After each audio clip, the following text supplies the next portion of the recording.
Buenas noches a todos. Vamos a comenzar el turno de ruedas de prensa con el técnico visitante, señor Hugo López, que primero va a dar una valoración del partido y después quedará a disposición para vuestras preguntas. Buenas tardes, noches a todos. Bueno, primero felicitar al Valencia Basket por la victoria. Y bueno, yo creo que si tengo que valorar el inicio de partido por nuestra parte, creo que hemos salido francamente bien y eso ha hecho activar al Valencia Basket muy pronto, que nos ha vuelto con un parcial muy rápido.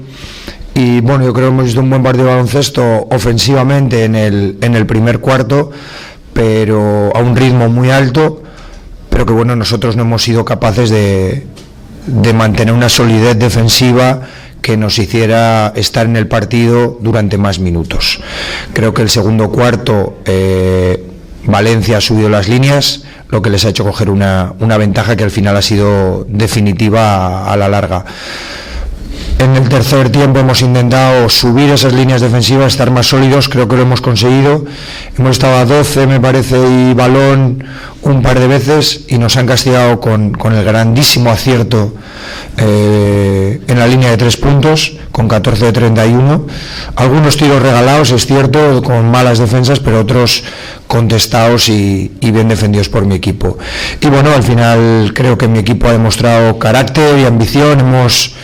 Hemos intentado luchar hasta el final, que es lo que quiero, y mirar hacia adelante porque todavía queda mucho. ¿Alguna cuestión? Buenas noches, coach. ¿Qué sacaría de positivo de esta derrota? Tal vez el dominio, ¿no?, en algunas fases en el juego interior sería lo más positivo que puede sacar Fuenlabrada de cara al futuro en esta derrota.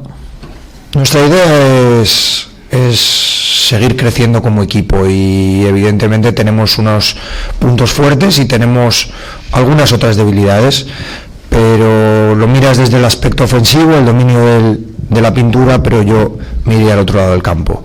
Creo que para ganar en la Liga ACB no puedes recibir 90 puntos y nosotros hoy hemos recibido muchos puntos, pero creo que me quedo también con que el equipo ha querido hasta el final y bueno, hemos tenido un buen ritmo de ataque. Quiero que el equipo juegue así y podamos seguir creciendo desde aquí.